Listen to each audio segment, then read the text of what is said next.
ताकि वो सभी कृष्ण भक्ति को स्वीकार कर सके और श्रील प्रभुपाद का जो ये आंदोलन है उसको आगे बढ़ा सके। हम सभी प्रभु जी को प्रणाम करेंगे। वांछा कल्पतरुभ्यश्च कृपा सिंधुभ्यैव च पतितानां पावनेभ्यो वैष्णवेभ्यो नमो नमः।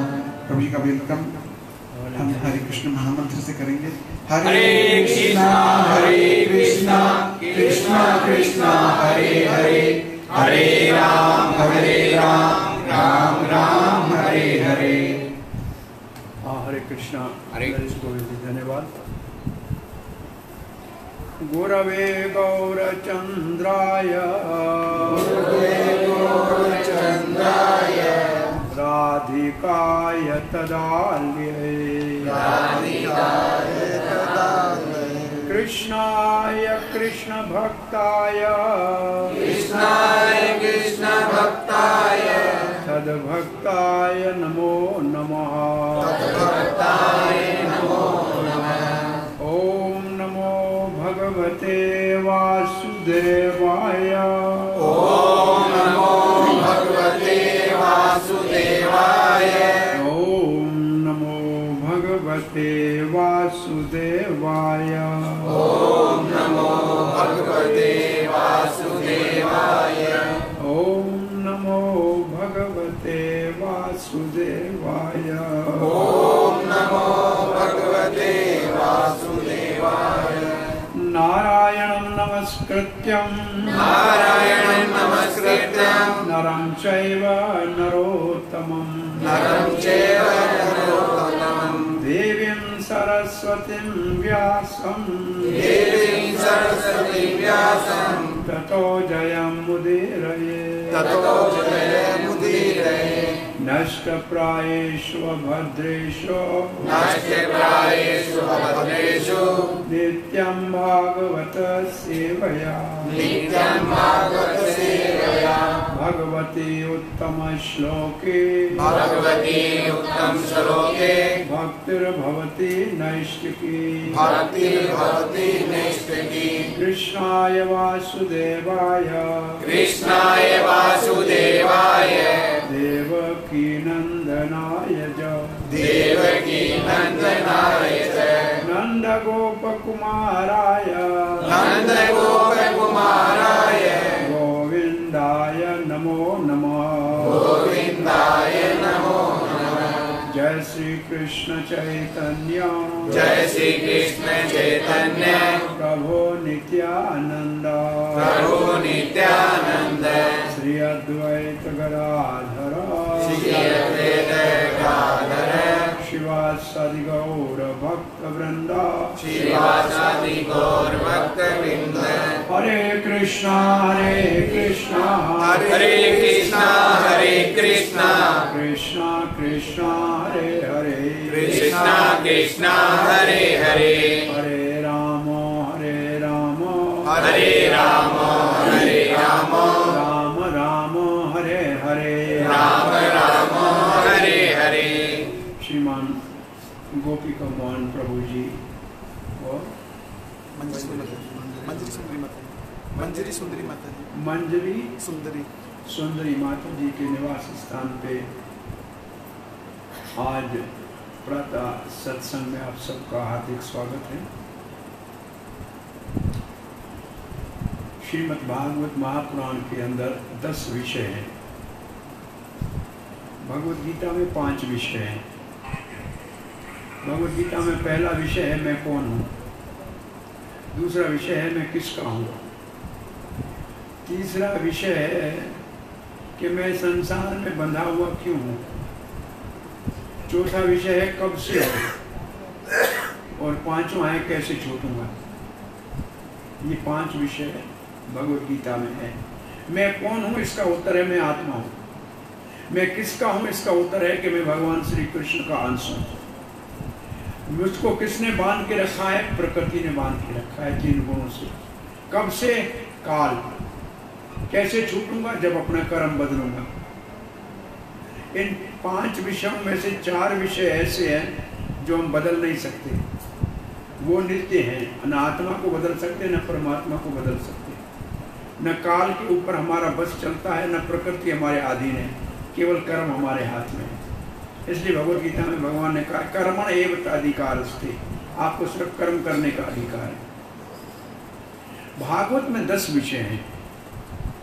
10 विषयों में से एक विषय है पोषण। पोषण का मतलब जैसे बच्चे का माँ पालन पोषण करती है, ऐसे भगवान सब जीवों का पालन पोषण करते हैं। जैसे माली बगीचा लगाता है तो उस बगीचे को पानी भी देता है, खाद भी देता है, कटाई भी करता है, छटाई भी करता है।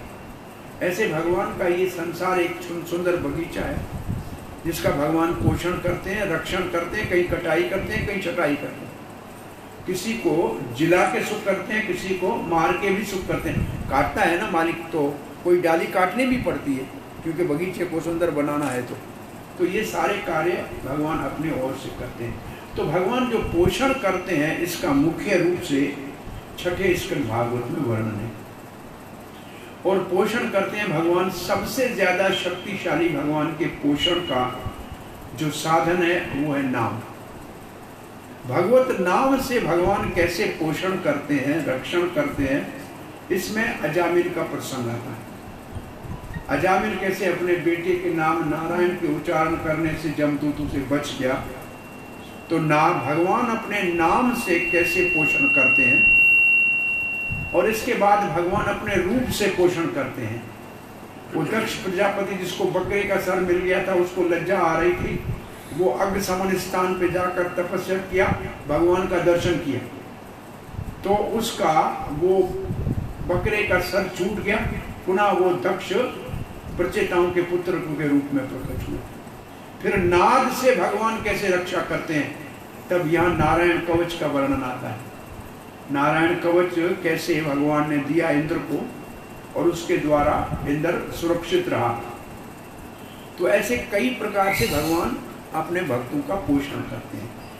आज हम विशेष रूप से 2 श्लोक पढ़ेंगे और ये 6ठे स्कंद के 3रे अध्याय में धर्मराज जो सबका हिसाब किताब रखता है, किसको लाना चाहिए यमराज के पास और किसको नहीं लाना चाहिए। तो ये प्रसंग तो आप सब जानते हैं।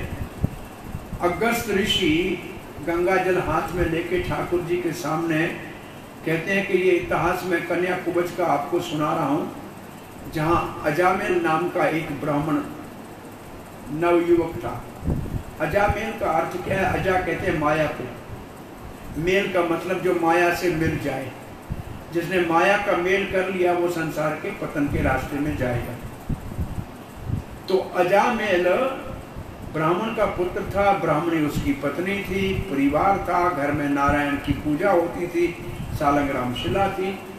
परंतु तपस जब सब कर रहा था, गया था यज्ञ के लिए लकड़ी लेने, वन से फल फूल लेने, लेकिन वहाँ उन्होंने बहुत अभद्र दृश्य देखा। किसी वैश्या को किसी लंपट से आलिंगन करते देखा। उनके मन में काम की भावना उत्पन्न हुई। उसने रोकना चाहा कि मैं ब्राह्मण हूँ, मैं सात्विक वृत्ति का हूँ, मुझे ये तामसिक भाव नहीं आना चाहिए, लेकिन वो रोक नहीं पाया। वो इसके दिमाग के ऊपर इतना प्रभाव पड़ा कि वो घर छोड़ दिया, पत्नी को छोड़ दिया और वैश्या के साथ विवाह करके उससे पुत्र उत्पन्न किए। और जो सबसे छोटा पुत्र था, संतों ने कृपा की, उनके घर में आए तो अजामिल घर में नहीं था। अजामिल की पत्नी ने कहा कि महाराज हमारे घर में तो अभी सूतक लगा हुआ है, बालक का जन्म हुआ है, तो हम तो आपको कुछ दे नहीं सकेंगे। बोला हम लेने नहीं आए, हम देने आए। एक सबसे बड़ी बात है, साधु लेने नहीं आते, देने आते। प्रभुपाद जी अमेरिका में गए तो लोगों ने कहा महाराज अमेरिका में आए हैं तो पैंट पहनिए, कोट पहनिए, टाई बांधिए, चमचे और कांटे से खाइए। प्रभुपाद ने कहा आप सच कहते हैं, जो अमेरिका में हमारे भारत से आता है या एशिया से आता है वो या तो विद्या प्राप्त करने आता है या धन कमाने आता है, और जब वो आते ही आपसे लेने हैं तो आप जैसा उनको बनना पड़ेगा। मैं तो आपसे कुछ लेने आया नहीं हूँ, न पढ़ने आया हूँ, न कुछ आप यहाँ धन लेने आया हूँ, मैं तो आपको देने आया हूँ। मैं आपको देने आया हूँ, इसलिए आपको मेरे जैसा बनना पड़ेगा। मैं आप जैसा क्यों बनूँ? तो प्रभुपाद ने तो अपना परिवर्तन नहीं किया, लेकिन लाखों लोगों को अपने जैसा वेशभूषा पहना दिया। नारी को साड़ी पहना दी और पुरुष को धोती पहना दी। ये कोई एक ऐसा ड्रेस नहीं है जिसको कहा जाए कि हिंदू का ड्रेस है। ये तो भगवान के धाम का ड्रेस है। ये तो यूनिफॉर्म जो है आध्यात्मिक जगत ही है। इस ड्रेस में एक बहुत बड़ा संदेश है। ये जो वेश पहनते हैं ना, उसमें एक बहुत बड़ा संदेश है। न धोती में जेब होती है, न साड़ी में जेब होती है। दोनों में कोई जेब नहीं होती है। कि साड़ी में जेब है क्या भैया? नहीं है। धोती में जेब होती है। इसका मतलब क्या है कि इस दुनिया से तुम्हारे साथ कुछ नहीं जाएगा। आपने देखा है कि अंतिम यात्रा में जो कपड़ा पहनाया जाता है उसमें भी जेब नहीं होती, और जो पुजारी भगवान की पूजा करने जाता है वो भी सिला हुआ कपड़ा नहीं पहनता है, जेब नहीं होती है। इसका मतलब ये बहुत बड़े संदेश वाला हमारा वेशभूषा है। इसमें हमारा भगवान एक ही धन है, बाकी धन संसार का संसार में रह जाएगा। और ये इतने अद्भुत है कि एक साड़ी में माता अपना सारा शरीर ढक सकती है, और एक धोती में व्यक्ति अपने पूरे अंग को ढक सकता है। तो ये एक बहुत बड़ी, और इसमें दोनों में सिलाई करने की जरूरत नहीं बहुत। और ये अति सुंदर और अति एयर कंडीशन ड्रेस है।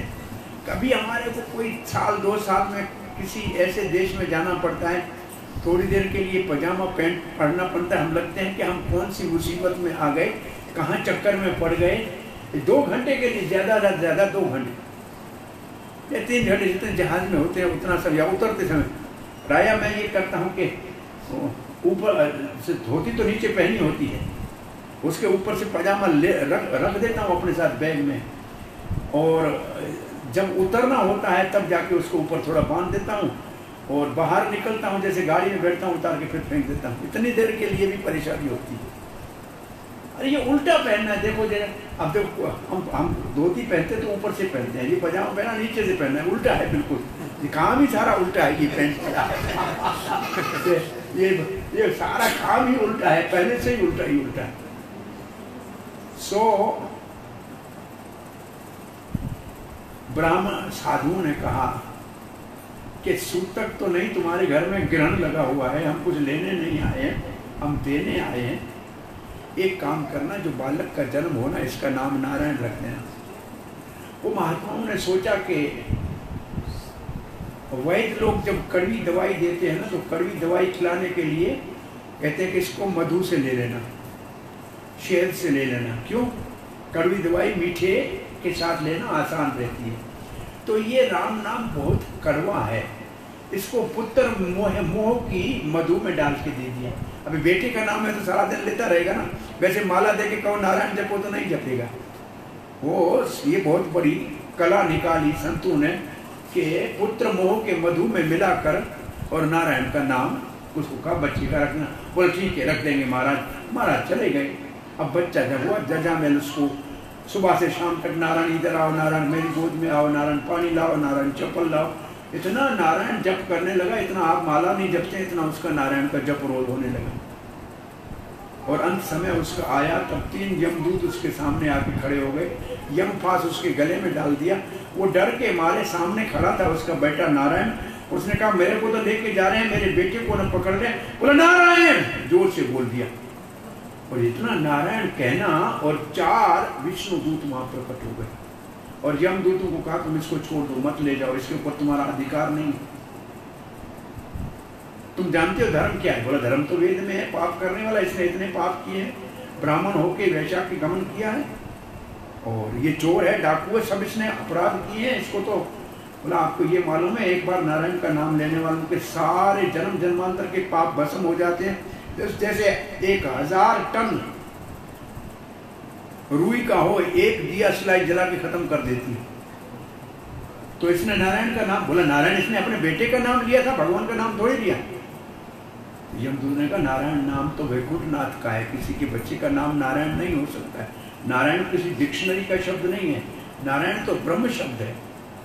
ये शब्द कोई संसार का शब्द नहीं है, और तब यमदूतों ने उनको भगा दिया, या यमदूतों को विष्णुदूतों ने भगा दिया, और विष्णुदूतों का दर्शन करके अजामिल एक बहुत बड़े खतरे से बच गया, नरक में जाने से बच गया। ये भगवत गीता का तब बहुत प्रसिद्ध श्लोक है, और इसी के तात्पर्य में प्रभुपाद ने अजामिल का उदाहरण दिया है। नेहा विक्रम नासो अस्ति पृथिव्यायो न विद्यते स्वल्पमस्य धर्मस्य त्रायते महतो भयात्।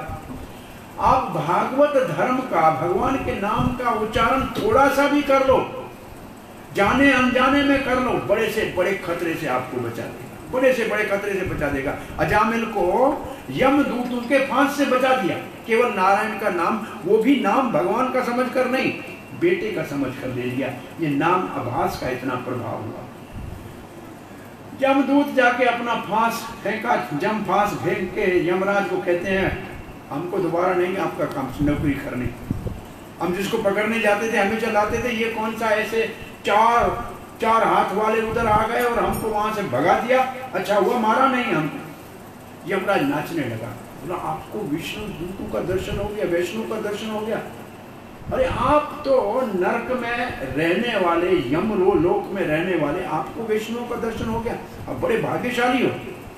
बोले ये बात की बात है, बताइए तो है कितना संसार में संचालन चलाने वाले। हमने समझा आप ही मालिक है जिसको कहते हैं उसको। बोला यमराज कहता है मैं हूं या ब्रह्मा हो या इंद्र हो, सब जैसे बैल के नाक में रस्सी होती है और जैसे चलाते हैं ऐसे चलते हैं ना, ऐसे भगवान के आदेश से हम सब काम करते हैं। हम स्वतंत्र नहीं हैं, हम भगवान के अधीन हैं, एक भगवान हम सबसे ऊपर है। और फिर उसने भगवान का नाम लिया, इसलिए उसके ऊपर हमारा अधिकार नहीं। अब जो श्लोक हमको पढ़ना है वो हम श्लोक पढ़ रहे हैं 6:3-27। इसको जिक्र में पोस्ट होगी 6:3-27 में यमराज कह रहा है किसको मत लाना, तुम हाथ भी मत लगाना, उसके ऊपर तुम्हारा अधिकार नहीं। ते देव सिद्ध परिगीत पवित्र गाथा, ते देव सिद्ध पवित्र गीत गाथा, ते देव सिद्ध परिगीत पवित्र गाथा, ते देव सिद्ध परिगीत पवित्र गाथा, ये साधवः सन्दृशो भगवत् प्रपन्ना, ये साधव सन्दृशो भगवत् प्रपन्ना, ये साधवः सन्दृशो भगवत् प्रपन्ना, ये साधव सन्दृशो भगवत् प्रपन्ना, तानोपसीदित हरेर्गदाभिगुप्तान्, तानोपसीदत हरेर्गदाभिगुप्तान्, तानोपसीदित हरेर्गदयोभिगुप्तया, तानोपसीदत हरेर्गदयाभिगुप्तान्, नैषां वयं न च वयः प्रभावं दण्डे, नेयां वयं न च वय प्रभवावदण्डे, नैषां वयं न च वयः प्रभवाम दण्डे, नेषां वयं न च वय प्रभवास दण्डे। आप पाठ करो 1-2 बार। ते देव सिद्धि परिगीत पवित्र गाथा, ते देव सिद्ध परिगीत पवित्र गाथा, ये साधव समुद्रशो भगवत् प्रपन्ना, ये साधव सन्दृशो भगवत् प्रपन्ना, तानोपसीदत हरे गदयाभिगुप्तान्, तानोपसीदत हरेर्गदयाभिगुप्तान्, नेषां वयं न च वय प्रभवाम दण्डे, नैषां वयं न च वयः प्रभवाम दण्डे। कोई एक देवी पढ़ेगी क्या?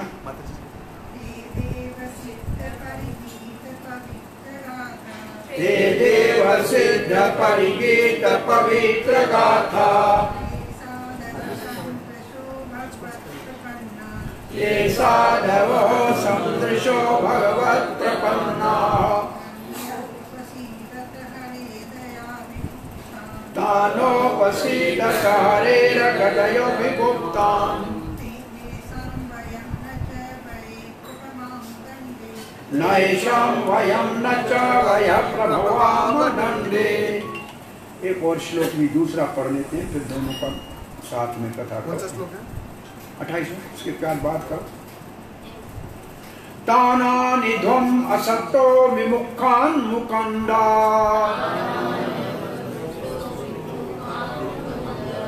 तानानि ध्वम्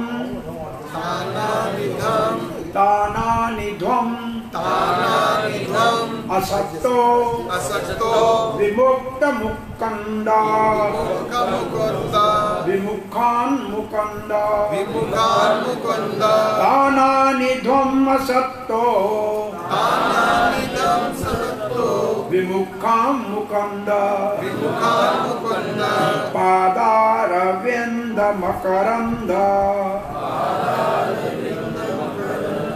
पादारविंद मकरंद रसाद अजरसम रसाद अजस्सरम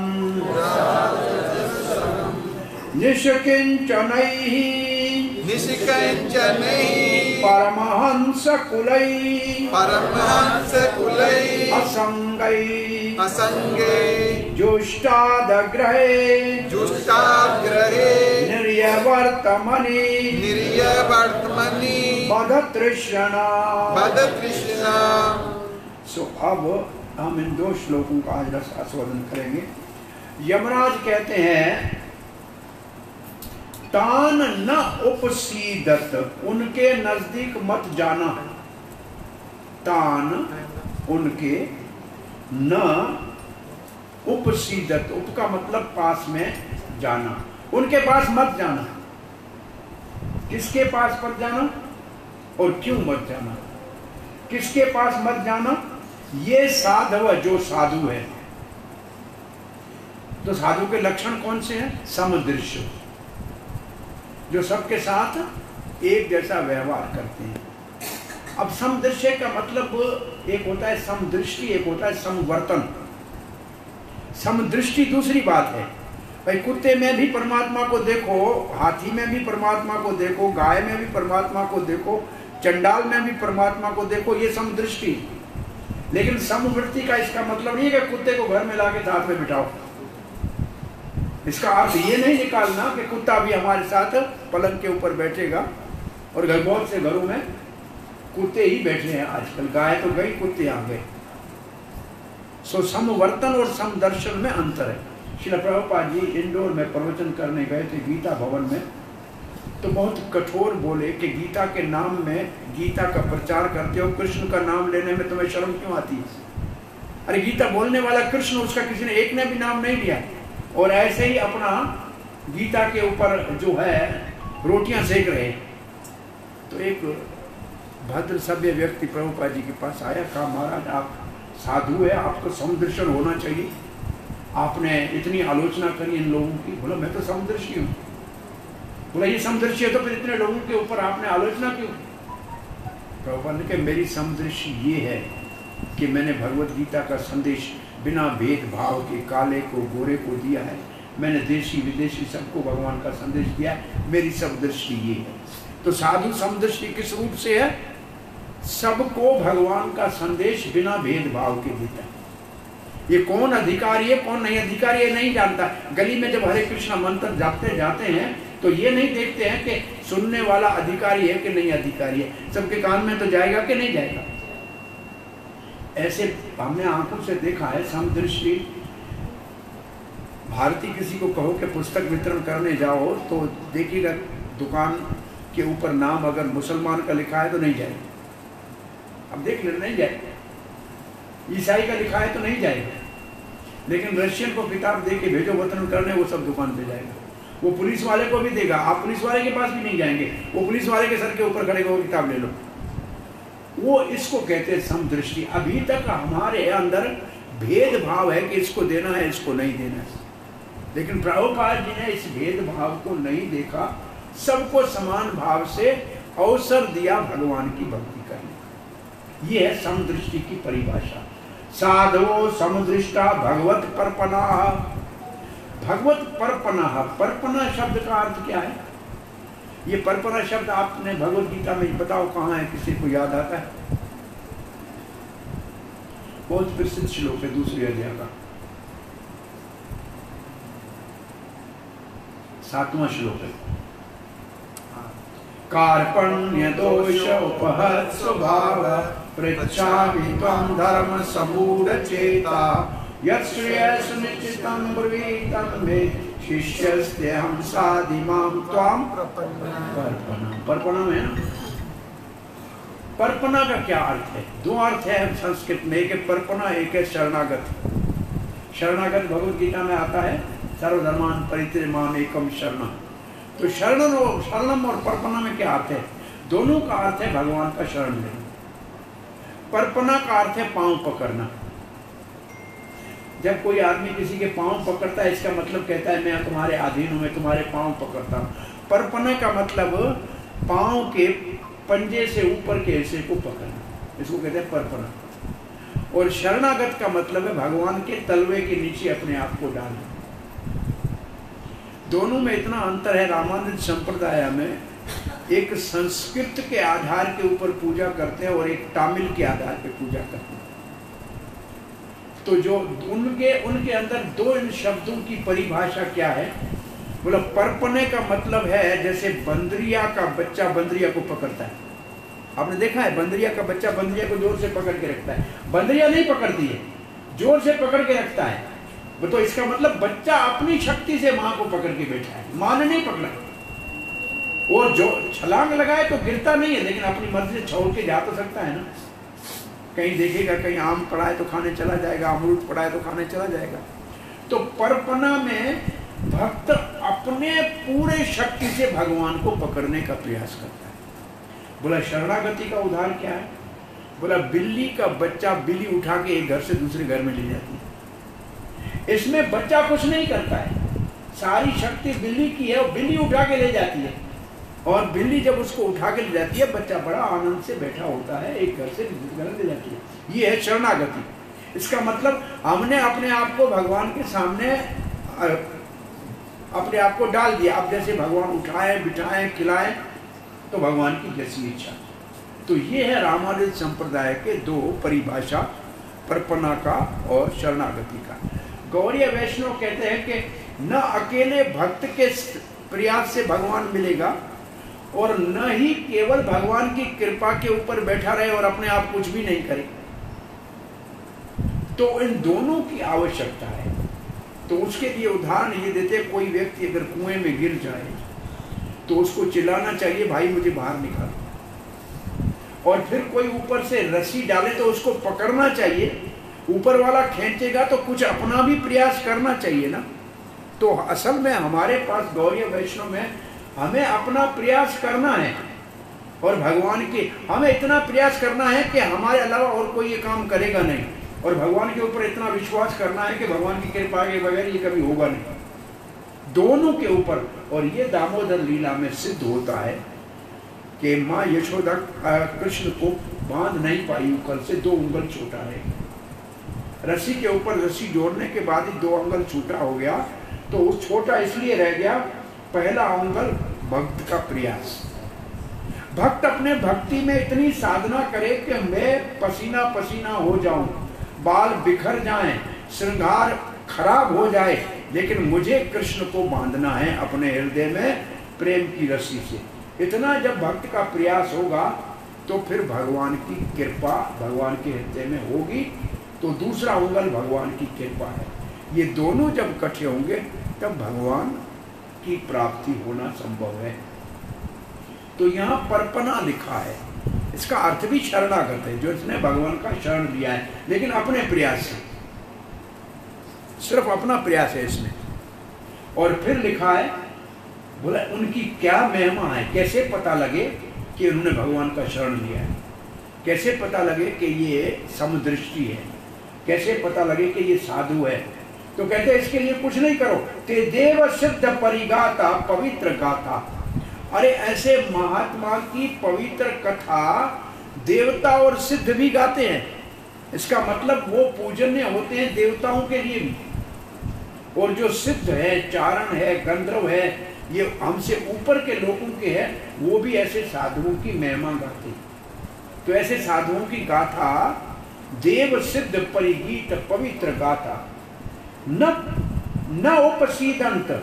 रखियो, आज ये किसको नहीं लाना समझ में आ गया? जो भगवान का शरणागत है, समदृष्टि है, साधु है, उसको मत लाना, उसके नजदीक भी मत जाना। साधु कौन है? प्रभुपाद जी कभी साधु शब्द के ऊपर आते हैं तो साधु के लिए कहते हैं प्रेमंजन चरित भक्ति विलोचन संत सदैव हृदय शुभलोकयन्ति यम श्याम सुंदरम अचिंतम गुण स्वरूपम गोविंदमादि पुरुषम तमहम भजामि। संत और साधु वो है जिसके आंखों में प्रेम का अंजन लगा हुआ है, अपने हृदय में सदा भगवान का दर्शन करता। साधु समचित्ता। साधु के लक्षण बहुत सुंदर तीसरे स्कंद भागवत में लिखे हुए, अति सुंदर साधु के लक्षण है। किसी से द्वेष नहीं करता है, सबसे मैत्री रखता है, सहनशील है, तितिक्षवा कारुणिका। तितिक्षवा का मतलब सहनशीलता, कारुण का मतलब दूसरे के ऊपर दया करना। तितिक्षवा कारुणिका, सुहृदय, सबका हितैषी होना, साधु साधु भूषणम, ये साधु के लक्षण है। उसको साधु कहते हैं। जिसको तिलक लगा हुआ है, उद कुंड का, गले में तुलसी माला पहनी हुई है, जिसकी जबान के ऊपर हरि नाम है, वो साधु। चैतन्य महाप्रभु से पूछा गया वैष्णव किसको कहना चाहिए? बोले जिसके मुख से सदा कृष्ण का नाम उच्चारण हो, उसको वैष्णव कहना चाहिए।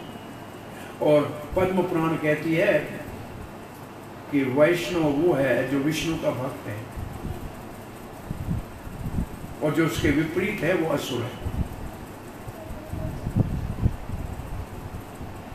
एक बार यमराज का ये प्रवचन सुना था यमदूतों ने कि जिसको तिलक लगा हो उसको नहीं लिया, उसके पास मत जाना। क्यों मत जाना? हम पढ़ेंगे इसके बाद। एक व्यक्ति कोई वृंदावन की सीमा पे मर गया, ऊपर से जाते हुए कौवे ने बीट उसके माथे पे गिरा दी, और बीट ऐसे गिरी जैसे तिलक लगा। बीट कहाँ गिरी? वो ललाट के ऊपर गिरी, और ऐसा सफेदता था और दिखने में लगा तिलक। और यमदूत पास जाके देखते, अरे कहीं तिलक वाला है, इसको हाथ लगाने के लिए मना की है, हमको हाथ नहीं लगाना चाहिए, और उसको छोड़ दिया। तो कौवे की बीट को तिलक का डाउट हुआ तो हाथ भी नहीं लगाया यमदूतों ने। तो जो सुंदरता से बहुत सुंदर तिलक लगाए सुबह, भाई शरीर को भगवान का मंदिर माने और इसके अंदर भगवान विराजमान है। आप देखिए मंदिर जहाँ भी बने हुए हैं, किसने बनाए? हमने बनाए, इंसान ने बनाए। किससे बनाए? पत्थर मिट्टी से बनाए। उसके अंदर भगवान का विग्रह किसने बनाया? इंसान ने बनाया। पूजा करते हैं इंसान। उसमें भी जाते हैं तो जूता बाहर उतार के जाते हैं, सोचते हैं कि पवित्र होके जाएं, नहा के जाएं। ऐसा नेम है कि नहीं? ये शरीर किसने बनाया? भगवान ने। इसके अंदर कौन बैठा है? भगवान। किसी ने बनाया नहीं है, वो पहले से बैठा हुआ है। तो इस शरीर में मुख से डालना क्या चाहिए? पवित्र चीजें डालना चाहिए या चाय काफी डालना चाहिए? हाँ, पवित्र चीजें। मैं आपसे पूछ रहा हूँ कि भाई मंदिर में भी कोई सिगरेट पी के नहीं जाके पीता है ना। अब यहाँ से कोई सिगरेट पिए तो अंदर भगवान क्या कहेगा? अरे मेरे को अंदर में बिठाया है और ये अगरबत्ती नहीं कर रहा है, सिगरेट का धुआं अंदर भेज रहा है। तो ये मंदिर है, ये हृदय का मंदिर है।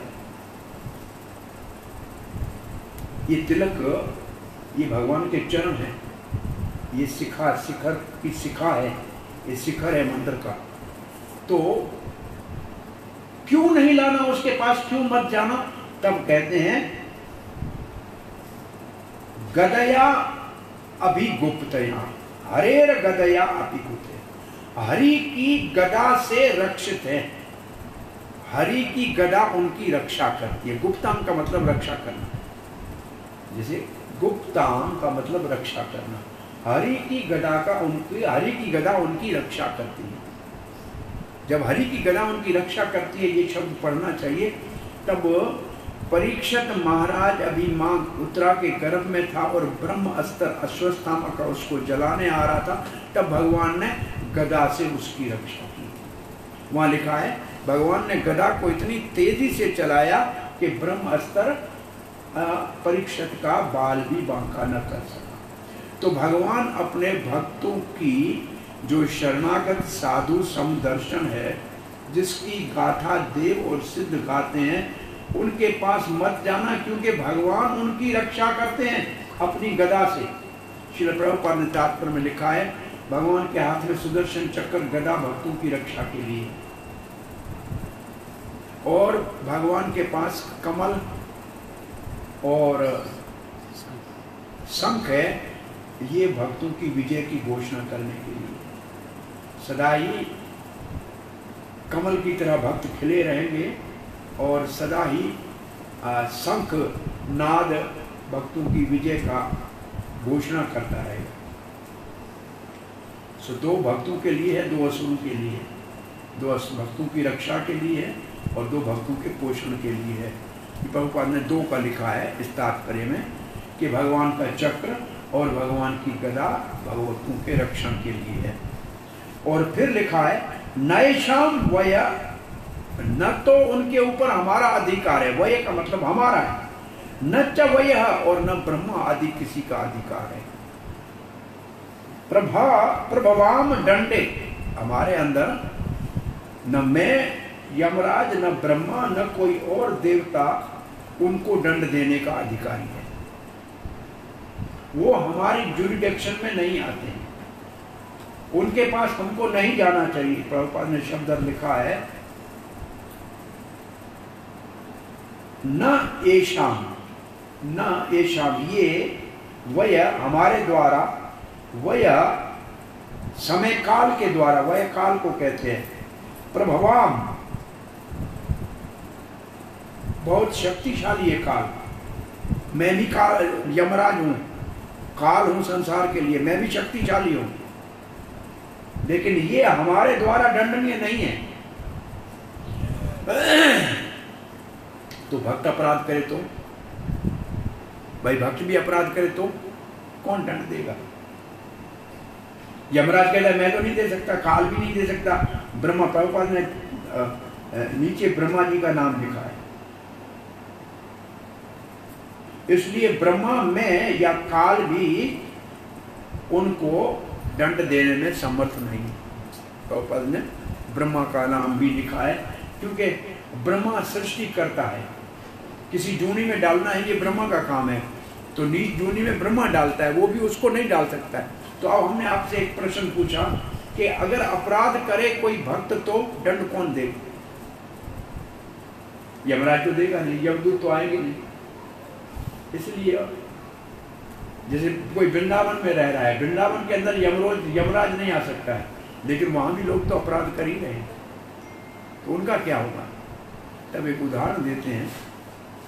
आपका बेटा आपके घर में 5,000 रुपया चोरी करके ले जाए या सोने की अंगूठी ले जाए, तो आप क्या करेंगे? उस बेटे को पुलिस में देंगे?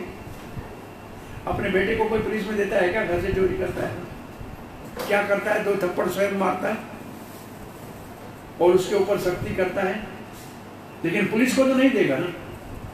अगर कोई चोर आके आपका कोई बाल्टी उठा जाए तो भी पुलिस को फोन करेंगे। फर्क है ना दोनों में।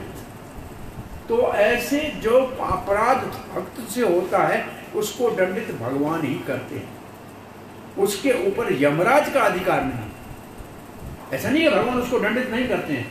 हम उदाहरण देते हैं कि अपने वृंदावन में देखा है बंदर, पहले लोगों के ऐनक चश्मा उतारते थे, आजकल मोबाइल ले जाते हैं। मोबाइल किसी का 50,000 रुपया बंदर ले जाए तो उसका तो बेचारे का हार्ट फेल हो जाए। चलो पैसे की बात नहीं है, उसमें इतने नंबर होते हैं, एक नंबर अपना ही याद नहीं होता है, घरवाली का भी याद नहीं होता है। मोबाइल नहीं हो तो आदमी पागल हो जाएगा कि कोई नंबर ही याद नहीं। और पहले आज से 30 साल 40 साल पहले जब मोबाइल नहीं था तो 100 से ज़्यादा नंबर सबको याद हो करते, 100 से ज़्यादा नंबर सबको याद थे, अब एक नंबर किसी को याद नहीं। तो हमने बहुत अच्छा विचार करके देखा, और आप देखेंगे कि हमारे मंदिर के एरिया में जो बंदर है वो नहीं चुरा, न चश्मा लेते हैं और न ही मोबाइल लेते हैं, वो सिर्फ आपसे खाने की चीज़ लें। अब आप में केला होगा ले लेंगे, प्रसाद होगा तो छीन लेंगे, लेकिन वो नहीं लेते हैं। और लोही बाजार वाले जो बंदर हैं वो चश्मा लेते हैं और मोबाइल लेते हैं। अब हम बहुत विचार किया कि आखिर ये ऐसे है क्यों, दोनों में अंतर भी है, दोनों बंदर भी हो गए। और वृंदावन में तो हमें अच्छी तरह से समझ में आया कि ये जो सारी उम्र लोही बाजार वाले लोगों को लूटते रहते हैं, 5 की चीज़ 50 में देते रहते हैं, तो भगवान कहते हैं अरे भक्ति यहाँ तुम्हें लेने आएगा। भाई धोती कौन लेगा, भक्ति लेगा और कौन लेगा?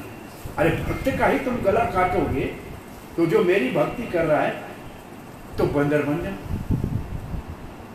और बंदर बनने के बाद भी वो धंधा ही कर रहा है। देखो क्या करता क्या है, मोबाइल देता है तो तब 2 लड़के वहाँ खड़े होते हैं, वो कहते इधर आओ, पैसे 50 रुपये लाओ। पहले बिस्कुट देते थे, बंदर ले लेते थे, ऐसे बिस्कुट का पैकेट फेंकते थे, बंदर बिस्कुट को कैच करता था, तब वो नीचे गिरता था और वो मिल जाता।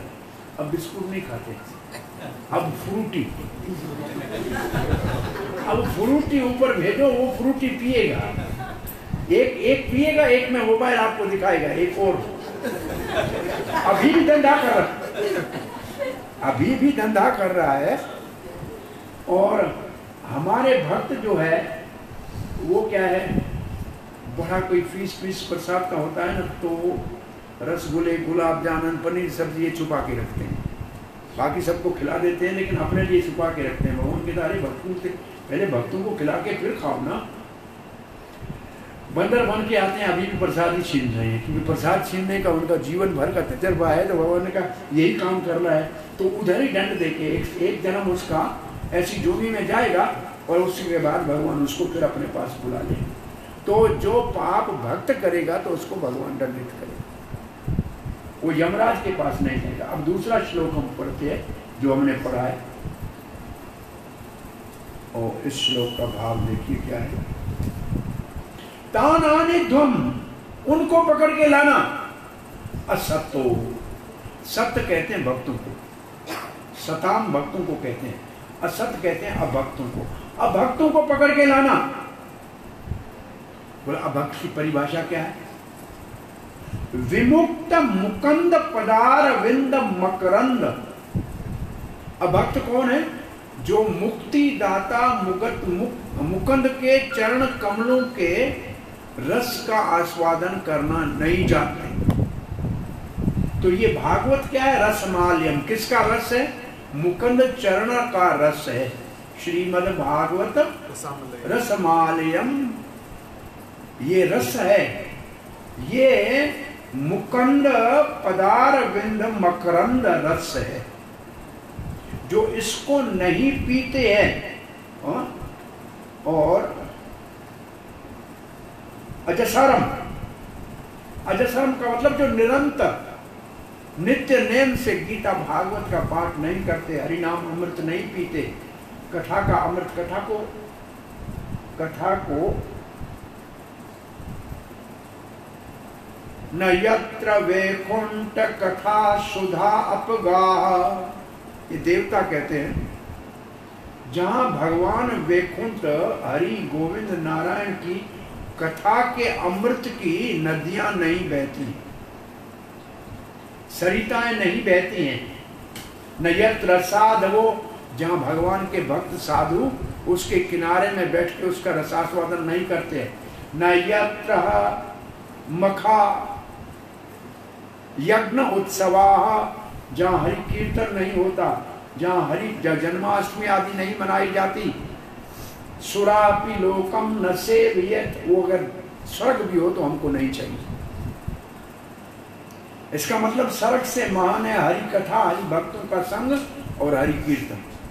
और जो ये करते हैं, जो ये नहीं करते हैं, उनको पकड़ के मेरे पास लाना। आपका जुरिडिक्शन क्या है यमराज का? जो भगवान की कथा कीर्तन नाम स्मरण नहीं करते। और जो भक्तों का संग नहीं करते, आगे वाली लाइन लिखते हैं, लिखा है निष्किंचन ही परमांस कुलई असंगई। निष्किंचन का मतलब जिसका धन एक भगवान है और कोई उसके पास कुछ भी नहीं है, जिसका भगवान ही एकमात्र धन है, संसार में किसी चीज में आसक्ति नहीं है, ऐसे परमहंस। हंस कहते हैं, हंस का काम है नीर को खीर से अलग करना। तो परमहंस वो साधु हैं जो भगवान को ही चुनते हैं, बाकी संसार को छोड़ते हैं। और ऐसे परमहंस जो है कुलई असंग, जिनको संसार से कोई संग नहीं है, जिन्होंने इनका संग नहीं किया है, जिन्होंने भक्तों का संग नहीं किया है, हरि भक्तों का संग नहीं किया, हरि कथा नहीं सुनी, हरि कीर्तन नहीं किया, नाम नहीं जपा, उनको पकड़ के लाना। अच्छा, जो हरि कथा नहीं करते, जो हरि भक्तों का संग नहीं करते, जो भगवान के चरण बिंद के मकरंद का, मकरंद किसको कहते हैं? मकरंद मालूम है किसको कहते हैं? मकरंद रस, जो कमल के ऊपर जो बीच में कणिका होती है ना, उसके अंदर एक खास रस होता है मकरंद, उसको भंवरा जाके चूसता है और भंवरे को इतना अच्छा लगता है कि कमल शाम को बंद हो जाता है। भंवरा काला आपने देखा होगा, लकड़ी के अंदर सोराख कर सकता है, लेकिन उस मकरंद को पीने में इतना मस्त होता है कि उस पंखड़ी के अंदर सोराख नहीं करता है, मर जाता है रात को, लेकिन सोराख नहीं करता है। तो भगवान के चरण कमल में जो एक मकरंद रस है, मुकुंद के चरण कमलों का जो मकरंद रस है, जो उसको पिएगा वो अमर हो जाएगा। उसको जो निरंतर पीता रहता है उसके पास मत जाना, जो नहीं पीता है उसको लाना। बोलो क्यों नहीं पीता है? तो उसका उत्तर क्या देते हैं?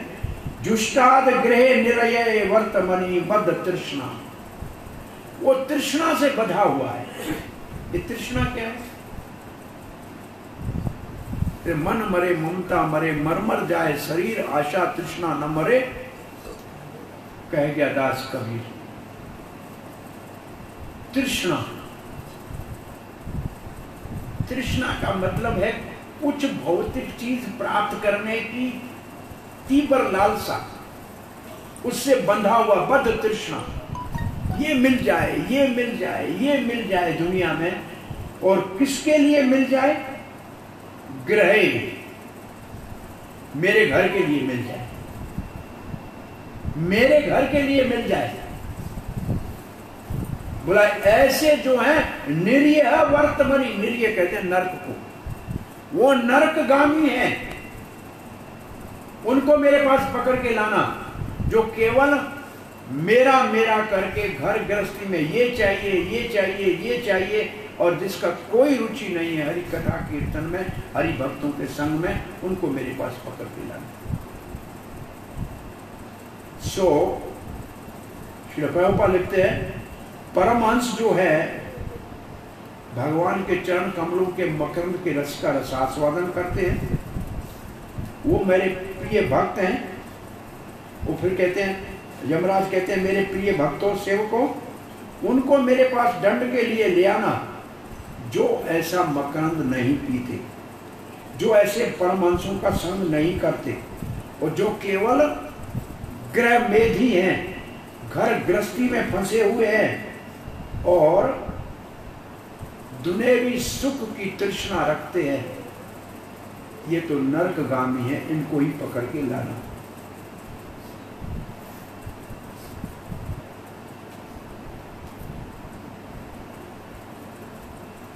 किसको लाना चाहिए? तो प्रभुपाद जी ने विशेष रूप से 2 श्लोक यहाँ उद्धृत किए हैं घर में फंसे हुए लोगों के लिए। चैतन्य महाप्रभु के पास गृहस्थी गए और कहा कि हम गृहस्थी हैं, हम तो घर गृहस्थी के कामों में फंसे हुए हैं, हमारे लिए आसान रास्ता क्या है? तो महाप्रभु ने 2 ही बातें बताई, कृष्ण कीर्तन करो और वैष्णव का संग का सेवन करो। बस ये 2 काम करो गृहस्थी, तो आप गृहस्थ के बंधन से छूट जाओ। महाराज युधिष्ठिर ने नारद जी से पूछा कि हम गृह धी है, हमारी बुद्धि घर गृहस्थी में लगी हुई है, हमको आसान रास्ता बताइए कि हम भी भगवान के प्रेम में मस्त रहें। तो नारद जी ने कहा, वैकुंठ वासुदेव कथा, अवतार कथा, भगवान के अवतार की कथा भागवत को निरंतर भक्तों के संग में श्रवण करना चाहिए, तो गृहस्थ का कल्याण हो जाए। तो गृहस्थ उसके लिए बंधन नहीं। और भगवत गीता के 13वें अध्याय के 11वें-12वें श्लोक में घर गृहस्थी को बंधन कहा गया। और प्रभुपाद जी ने तात्पर्य में लिखा है, जिस गृहस्थी के घर में ये 4 काम होते हैं वो उसका घर वैकुंठ है, वो बंधन नहीं है। तो 4 काम कौन होते हैं? घर में मंदिर बहुत सुंदर है, जैसे देखो यहाँ निताय गौर, क्या नाम है आपके ठाकुर जी का? गौर निताय का सुंदर मंदिर है। पहला काम, घर में मंदिर होना चाहिए। जैसा समर्थ हो, चाहे चित्रपट लगाए, लेकिन मंदिर होना चाहिए। घर का मालिक ये होना, भगवान होना चाहिए। रसोई में दूसरा जो पके वो भगवान को पहले भोग लगे, ये दूसरा काम होना चाहिए। और प्रसाद परिवार को मिले। तीसरा काम, जब भगवान है, भगवान को भोग लगा रहे हैं, तो भगवान को रोज भागवत सुनाना चाहिए, गीता सुनाना चाहिए। भगवान को सुनने में बहुत रुचि है, आप उसके सामने बैठ के जोर से पढ़ लो, गा लो। भगवान को रोज भगवान के सामने बैठ के गीता भागवत आदि का पाठ करें। 3 और चौथा, परिवार इकट्ठा होकर कम से कम भगवान के हरि नाम का कीर्तन घर में करें। ये 4 काम अगर गृहस्थी करे तो उस गृहस्थी के लिए कोई बंधन नहीं। और ये 4 काम जहाँ नहीं है वहाँ ये 2 श्लोक लिखे हैं। पहला श्लोक लिखा है, गृहस्थी के घर में बस कुछ नहीं है, एक भागवत के दूसरे स्कंद का दूसरा ही श्लोक है। और दूसरे श्लोक में ये लिखा है कि संसारी लोग जो भगवान की कथा में रुचि नहीं रखते हैं, वो रात को या सोते हैं या भोग करते हैं, और दिन को पागल की तरह पैसे के पीछे भागते रहते हैं और कोई काम नहीं। और दूसरा श्लोक भी यहीं से लिखा है, दूसरे स्कंद से, कि आप समझते हो कि आपका घर, परिवार, मित्र, धन ये आपकी रक्षा करेगा, ये आपकी गलती है। ये सैनिक आपकी रक्षा नहीं कर सकते हैं। आपकी रक्षा भगवान की गदा ही करेगी, जो भगवान के चरण कमलों का शरण लेगा। द्रौपदी की रक्षा करने के लिए न राजा काम आया, ऊपर बैठा हुआ था, और सुसभ न तो बड़े से बड़ा बलि, संसार का बलवान व्यक्ति बैठा हुआ था, भीष्म पिता काम आया, और न ही गुरु द्रोणाचार्य काम आया, न 5 बहुत प्रभावशाली वीर पांडव काम आए। रक्षा की तो कृष्ण ने आके रक्षा की। तो ऐसी रक्षा और कोई नहीं कर सकता, सिर्फ भगवान कर सकता है। आप समझो कि हमारे घर, परिवार, मित्र, बंधु, धन हमारी रक्षा करेगा।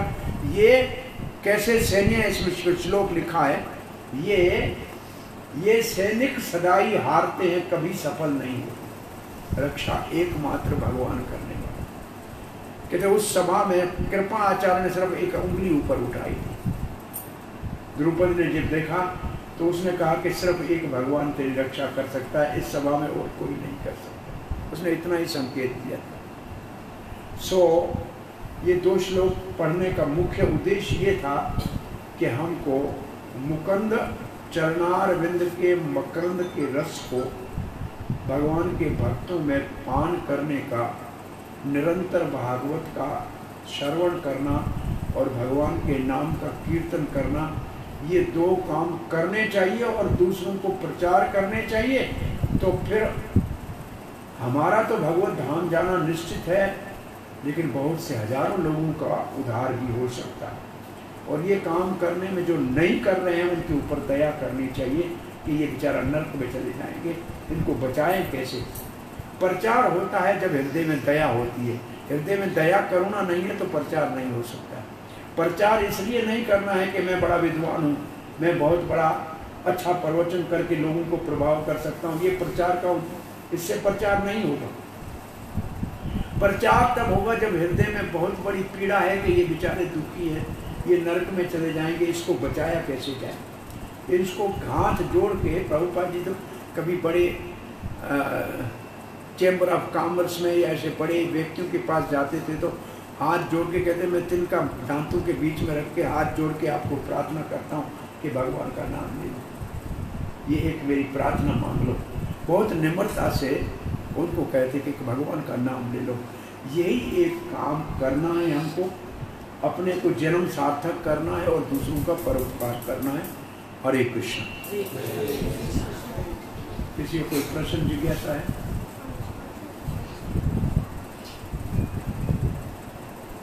और इसके बाद का श्लोक है, सुखदेव गोस्वामी कहते हैं सुना नाम का कितनी महिमा है, इसलिए नाम को जपना ही चाहिए। इसके बाद का बहुत, इसके बाद का 29वां श्लोक बहुत अच्छा है, कभी पढ़ लेना। हरे कृष्ण।